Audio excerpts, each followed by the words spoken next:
आज से करोड़ों साल पहले जब समय का पहिया अभी घूमना शुरू ही हुआ था और भगवान ब्रह्मा जी ने अपनी संकल्प शक्ति से इस अनंत ब्रह्मांड का खाका तैयार किया था, तब एक ऐसी समस्या खड़ी हुई जिसकी कल्पना स्वयं विधाता ने भी नहीं की थी।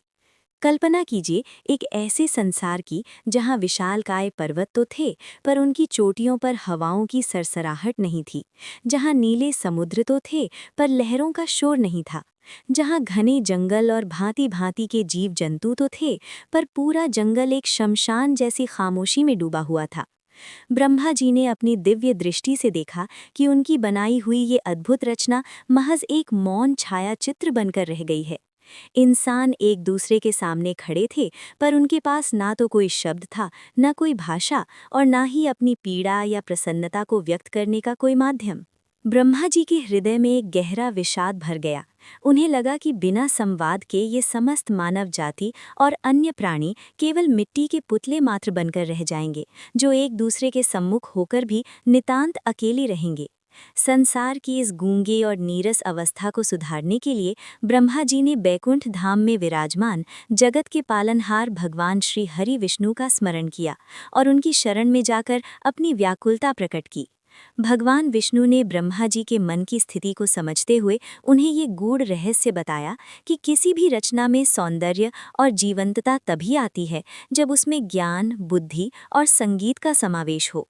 उन्होंने ब्रह्मा जी को आदि शक्ति की उस स्वरूपा का आह्वान करने का निर्देश दिया जो समस्त कलाओं और विद्याओं की केंद्र हैं।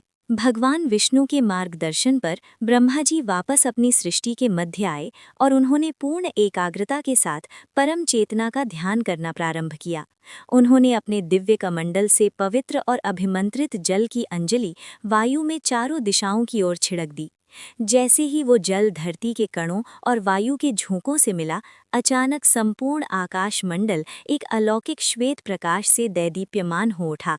वो प्रकाश इतना तीव्र था कि जड़ और चेतन सभी उसकी आभा से चकित रह गए। उसी दिव्य प्रकाश के पुंज से प्रकट हुई धवल वस्त्रों में सुसज्जित श्वेत हंस पर आसीन मां सरस्वती, जिनके एक हाथ में ब्रह्मांड का समस्त ज्ञान यानी वेद थे, तो दूसरे हाथों में वो अद्भुत वीणा थी जो संसार के समस्त सुरों की जननी बनने वाली थी। ब्रह्मा जी ने अपने सामने विराजमान साक्षात विद्या स्वरूपा देवी के चरणों में वंदन किया और उनसे अत्यंत करुण स्वर में प्रार्थना की कि हे जगदम्बा, मेरी इस सूनी और मूक सृष्टि को अपनी वीणा के दिव्य स्वरों से गुंजायमान कर दीजिए। इसके कंठ को अवरोध का हटाकर इसे भाषा और ज्ञान का वरदान दीजिए, ताकि ये संसार अपनी जड़ता को त्याग कर गतिशील और जीवंत बन सके।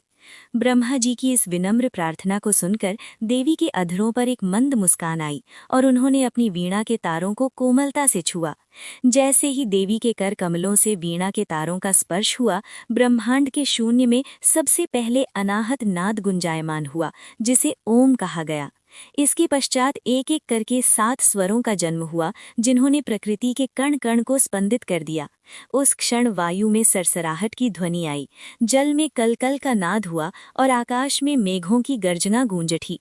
वनों में मोर नाचने लगे, कोयल ने पंचम स्वर में गान किया और समस्त जीव जंतुओं को अपनी विशिष्ट आवाज प्राप्त हुई। मनुष्यों को शब्दों का भंडार मिला, जिससे वे अपनी अनुभूतियों को भाषा में पिरोकर एक दूसरे तक पहुंचाने लगे। बुद्धि के इस दिव्य प्रकाश से अंधकार का नाश हुआ और मानवता ने सभ्यता की ओर अपने प्रथम कदम बढ़ाए। ये अद्भुत और मंगलकारी घटना जिस दिन घटित हुई, वो ऋतुराज बसंत के आगमन का समय था और तिथि माघ मास के शुक्ल पक्ष की पंचमी थी। उस दिन पूरी प्रकृति ने स्वर्ण के समान पीले फूलों से खिलकर और सुगंधित पवन चलाकर उन देवी का स्वागत किया, जिन्हें ब्रह्मा जी ने मां सरस्वती का नाम दिया। इसीलिए तब से लेकर आज तक हर वर्ष इस पावन तिथि को बसंत पंचमी के रूप में मनाया जाता है, जहां भक्तजन विशेष रूप से पीले वस्त्र पहनकर मां शारदा की वंदना करते हैं और उनसे ये प्रार्थना करते हैं कि वे उनके जीवन से अज्ञान के अंधकार को दूर कर उन्हें सत्य और ज्ञान के शाश्वत मार्ग की ओर प्रेरित करें। तो दोस्तों, ये थी उस अलौकिक क्षण की गाथा जब एक खामोश और बेजान संसार को मां सरस्वती की वीणा से शब्द और संगीत की अनमोल सौगात मिली। मां शारदा का ये प्राकट्य हमें सिखाता है कि बिना ज्ञान के मनुष्य का जीवन केवल एक जड़ वस्तु के समान है और बिना वाणी के ये संसार केवल एक अंधकारमय शून्य है। बसंत पंचमी का ये पावन पर्व केवल एक तिथि नहीं है, बल्कि ये उत्सव है अज्ञान से ज्ञान की ओर बढ़ने का और जड़ता को त्याग कर सृजन की ओर कदम बढ़ाने का। आज भी जब हम पीले वस्त्र धारण कर माँ सरस्वती की वंदना करते हैं, तो हम वास्तव में अपने भीतर की उस चेतना को जागृत करने का प्रयास करते हैं जो हमें सत्य और असत्य के बीच भेद करना सिखाती है। माँ सरस्वती के हाथों में सुसज्जित वे पुस्तकें हमें निरंतर सीखते रहने की प्रेरणा देती हैं, तो उनकी वीणा हमारे जीवन में अनुशासन और लय का महत्व समझाती है। उम्मीद है कि माँ सरस्वती के प्राकट्य की ये कथा आपके जीवन में भी बुद्धि और विवेक का नया प्रकाश लेकर आएगी और आप भी अपने कर्मों के माध्यम से इस संसार में ज्ञान की सुगंध फैलाएंगे। यदि आपको ये पौराणिक कथा और हमारा ये प्रयास पसंद आया हो तो इस वीडियो को लाइक करें और अपने मित्रों और परिवार के साथ साझा करें, ताकि वे भी अपनी संस्कृति के इस गौरवशाली इतिहास से परिचित हो सकें।